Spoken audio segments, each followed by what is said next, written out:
Welcome back with another banger. It's the React Files, where we react to the creepiest, craziest, scariest TikToks. You shouldn't watch alone. I hope you're having a good night, but before we go any further, let's take a second just to hit that like, subscribe, hit that notification bell, just to make sure the algorithm knows what's up. So what we gonna do, y'all? Run these numbers up. That's right. Let's get straight to it. Our boat is sinking. So that's fun. Everybody's freaking out. Literally sinking.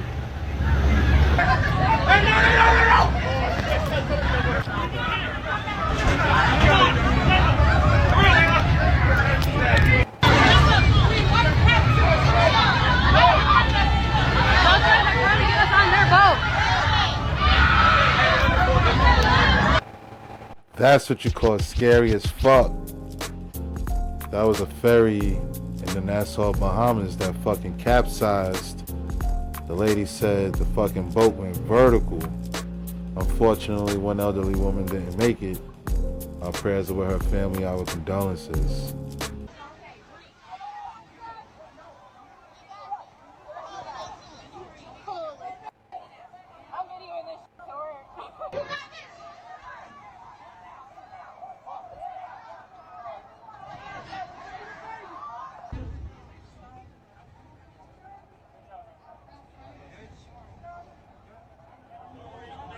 A 75-year-old American tourist died on Tuesday after a ferry carrying cruise ship passengers to the Blue Lagoon Islands in the Bahamas started to take on water and began to sink. Kelly Shizzle was a passenger on board. She recorded the incident. A 75-year-old American tourist died on Tuesday after a ferry carrying cruise ship passengers to the Blue Lagoon Islands in the Bahamas started to take on water and began to sink. Kelly Shizzle was a passenger on board. She recorded the incident and she's uploaded the footage to her Facebook account. I'm on the top floor of a ferry.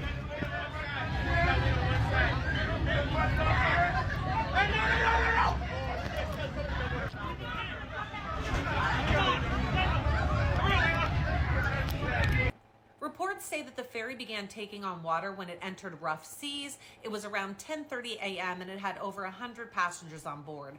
The passengers all had to jump off and either swim to safety or other boats were there to rescue. One of the passengers, the 75-year-old tourist, did not make it. However, it is said that she did make it to shore before they passed away.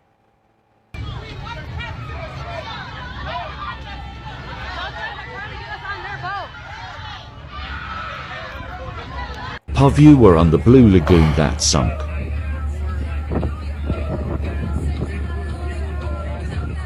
Oh, wow. Never again, bro. Never again. Never again, bro. Never again, bro.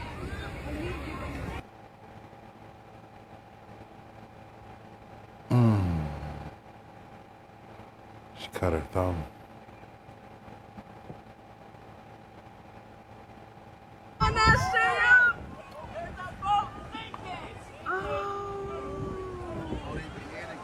That's OD.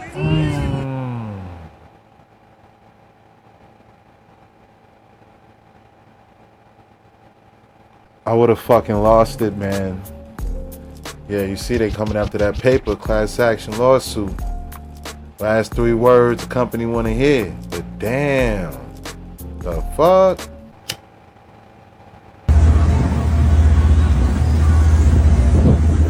Everything all nice and sweet.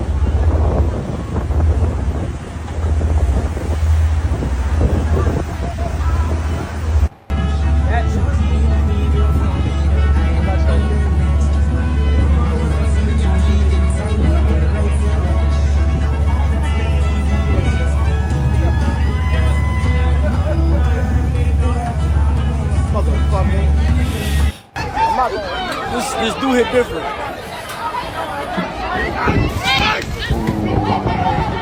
This dude hit different. Damn, I can imagine. That shit was vertical, bro. You paid all that money for an experience like that? Lord have mercy. Man, I'm happy you good, my G.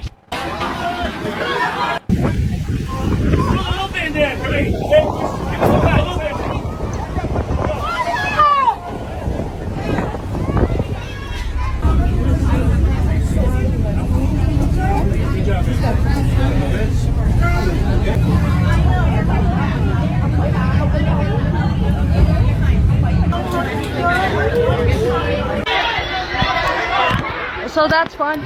Pandemonium. Everybody's freaking out. Damn. Literally sinking. That's crazy.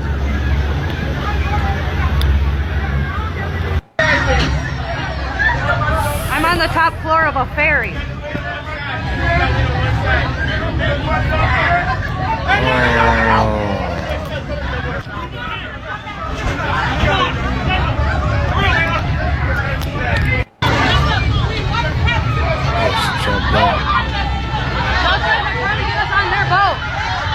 For those wondering how I was so calm, I've been traumatized so many times in my life. It's not even trauma anymore. It was just Tuesday. It was just a Tuesday. Wow, strong woman. We salute you. But they making everybody turn in their fucking vest. We gotta turn in our badges. They firing everybody, bro. This shit is crazy. Fuck? Amazon, this shit is crazy to me, bro. And they finna walk us out. Oh, shit. That's crazy. See that many people walking out like that? They letting them go right before the holidays? Yo, something's up. Yo, if you work at Amazon, let me know, man. What happened? Is it happening in your building? You know, do you have a friend or someone you know that happened to? Let me know in the comments down below, for sure. So I just seen the video and they just laid off a bunch of Amazon workers for no reason at all. We got people out here that's crying and stuff. They don't know what's going on. They don't know how they gonna pay their bills or none of that, right? But I'm finna show y'all something, because I told y'all it was coming. I told y'all this was coming. This was going to happen, and now look what's happening. All these people that's standing out there just got laid off for no reason. Well, if y'all look down right here, Amazon says warehouse now has deployed more than 750,000 robots. And see, now the math of that is, why would you pay somebody something that a robot can do for free? Work 24 hours, don't complain nor need breaks.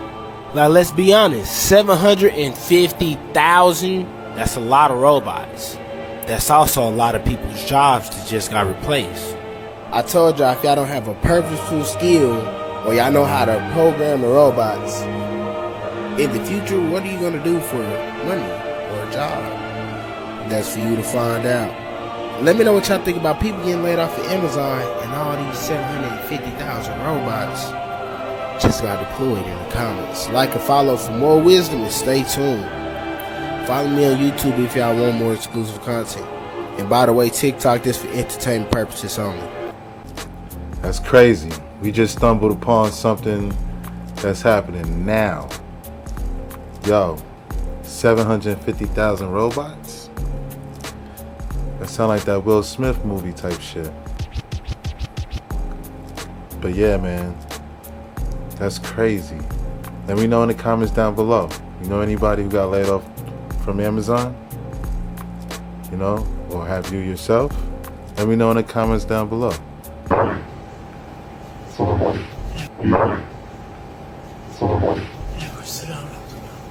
تمام الحمد لله. الحمد لله ماشي. تمام. محمد ناهض احمد العرشه. 21/22 مواليد 2002.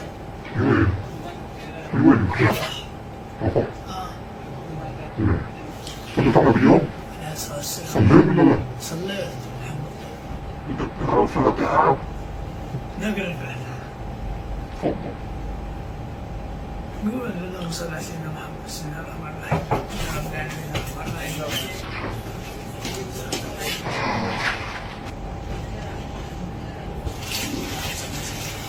وشيوخ وإسلام ورجال وأطفال صغير وكبير ومرض وصبي. شو عملوا فيهم؟ قتلوه. ايش ممنوع؟ حسب الدين ممنوع هذا كله اللي بيصير. الخطف والزنا والهذا كله ممنوع. كيف بيعملوا هيك؟ شو سووا بالعروس؟ قطع رؤوسهم. مين؟ كان حماس. بعد ما قتلوا الناس قطع رؤوسهم جنبهم. The Bluebeam Project marks the beginning of complete population control. According to this theory, the project aims to orchestrate a massive fake extraterrestrial invasion on a worldwide scale, complete with visible UFO sightings and the appearance of a counterfeit deity who supposedly saves humanity from this fictitious threat. Secretive military technology is said to be used in recent tests to create a highly convincing illusion. The ultimate objective, as alleged, is the eradication of all religions and the establishment of a single unified belief system with the intent of gaining complete control over the population through fear. This project, when combined with the HARP project, is claimed to have the potential to manifest a religious figure capable of manipulating natural disasters to influence the beliefs of entire populations. An analogy is drawn to the use of holograms in the movie Spider-Man: Far From Home to present Mysterio as a hero, prompting contemplation of the phrase, "In the movie, we'll tell them the truth, and in reality, we'll lie to them." You know, I would have never thought to use that movie as an analogy. Once he said Spider-Man, I was like, yeah, how you gonna tie this together? He did, surprisingly. So supposedly this project is based off of holograms, right? What do y'all think?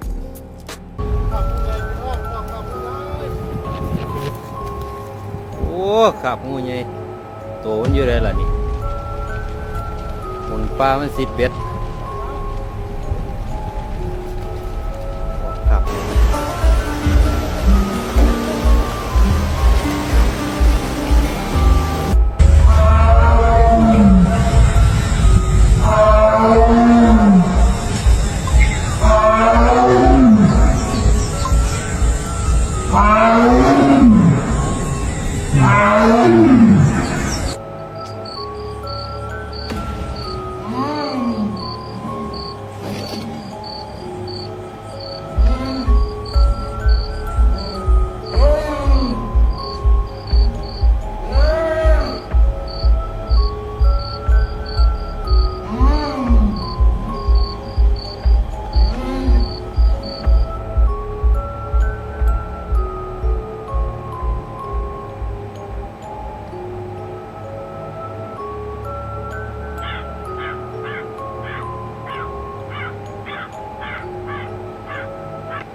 Yo, at the end, that had to be a mannequin, bro, for sure. I'm calling cap on that last one. I think it's a mannequin. As far as them fucking crazy ass Godzilla sounds in the Amazon forest, wherever they were, that shit was scary as fuck. That mountains are petrified titans or petrified giants. Would that make you think for a second? When you look at the mountain and it's reversed or vertically, don't you ever think that it looks very similar to the face of a titan from the past, from mythology? Is this actually something true? Is this just illusion? Or is there something more to it? Personally, I believe that the true history of humankind is hidden in eons of time, and the petrified titans in mountains is just one example of this. From my point of view, I am looking many times at a genuine petrified titan. But that, of course, is just my opinion. What is your point of view on this? Do you believe this is true, or do you believe this is completely an illusion? I think it's totally possible. I mean, I'm looking at these photos, and they do resemble something that look really like it's petrified. Hey, what y'all think about that? Let me know in the comments down below. Do you think that mountains are petrified giants from ancient times? Let me know down in the comments down below. Is 17-year-old Jonathan Lewis. If you haven't heard about him yet, I'm not surprised. Jonathan Lewis lives in Nevada. He has a younger friend. that younger friend was stolen from and thrown into a trash can by a group of 15 boys. So he stood up for his younger friend, and the 15 boys beat him to death for it. He was found on November 1st, and he died from his injuries on November 7th. His father sat in the hospital with him while he was on life support for 6 days. He's asking for justice. My question would be for the media that's barely covered this at all. Why aren't y'all calling this a hate crime? Now, I think making this situation about race takes away the accountability from each of the individual criminals that did this. But the hypocrisy is astounding. Because if this was 15 white boys brutally beating a single black boy to death, there'd already be marches in the streets, and Joe Biden would have been sent that family flowers. Look at every headline of a black man who was unjustly assaulted by just one white man. Black man this, white man that. Black man jumped by white men. Black man, white man. Look at the very popular Montgomery Brawl. That black man was getting jumped by those racist white men, even though we can't prove that they were actually racist. And then all of those other black men jumped in. Yeah, black power, black excellence. You would never see that with this. And this is the issue. Because when you make all of those other situations about race, especially when they don't need to be, you do an incredible disservice to situations like this. Because now people are asking valid questions like, well, why aren't we talking about the race right now? Instead of asking why 15 boys, regardless of race, decided to brutally murder a single boy, regardless of race, in broad daylight. I don't care what you look like. I don't care what walk of life you from. This is absolutely heartbreaking. And the way the media likes to cherry pick their hate crime narrative is absolutely unacceptable. Our hearts and prayers goes to the family of Jonathan's family. What do y'all think on this? Do you think there's a bias in the media when it comes to this situation? Let me know in the comments down below.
If you living in Philly right now, let me know what's up, man. Is it really that bad?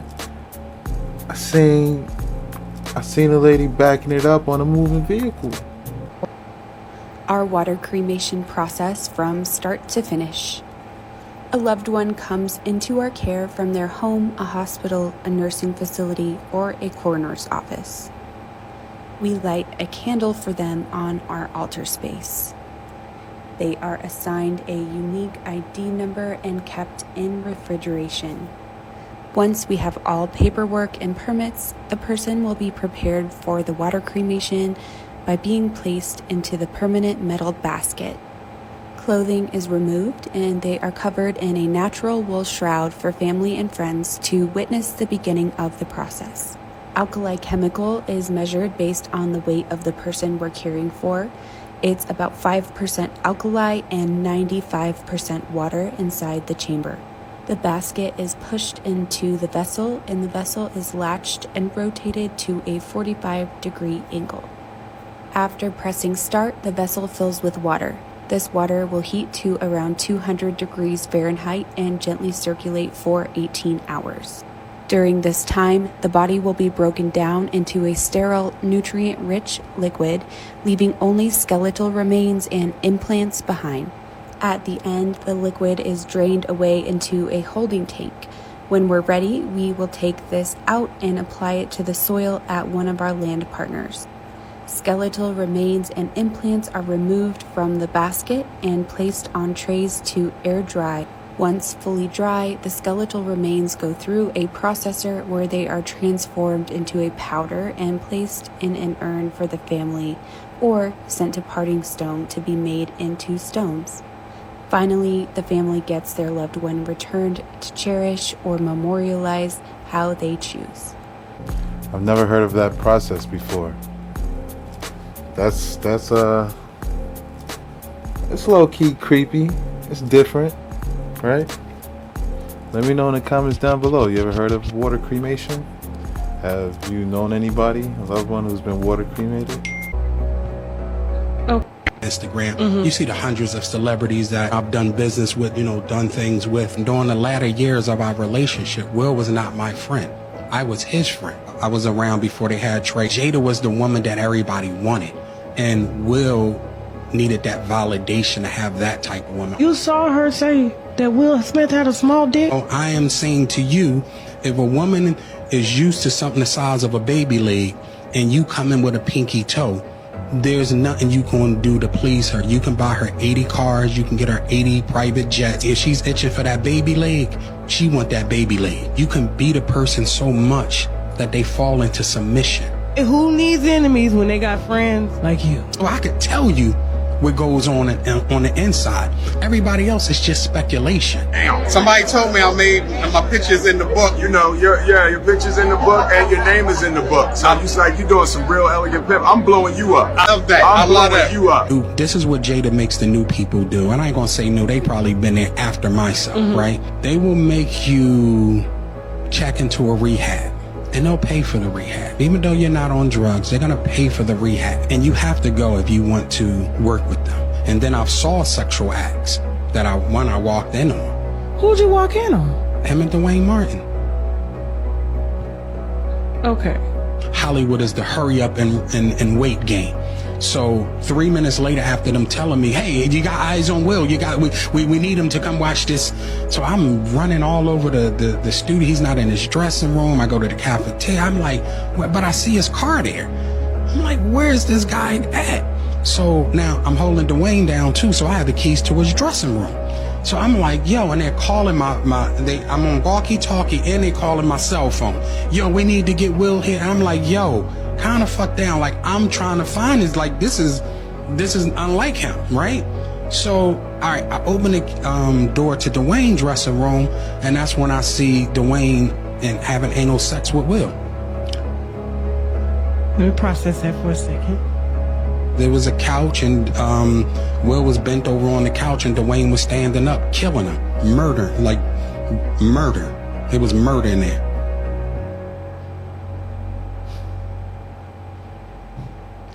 Okay. What did you do? Even when I was with the deer in headlights, and I finally said, oh shit. That blue beam. Can you describe what that is? It's the ability to stage through very advanced technologies an alien attack or an alien event. And it's a whole series of them. Now, what most people don't know about since late 50s, early 60s, like the Barney Hill case and all that,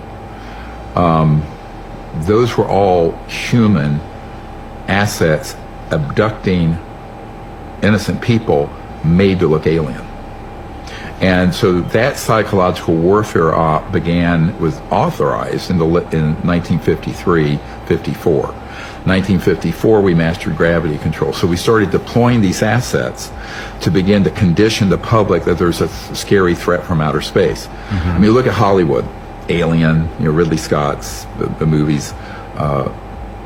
If you want to see a script for what's coming fairly soon, look at the movie Independence Day. Okay. It's right out of central casting for this covert group.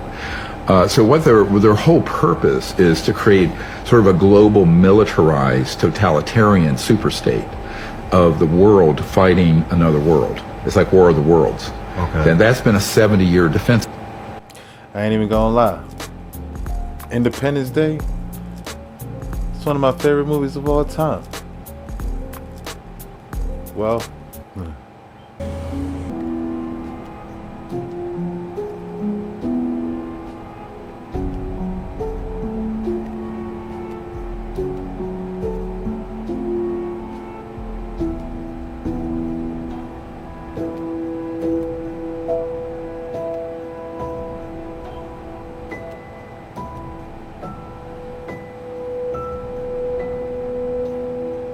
want to thank you for staying till the end of tonight's rabbit hole.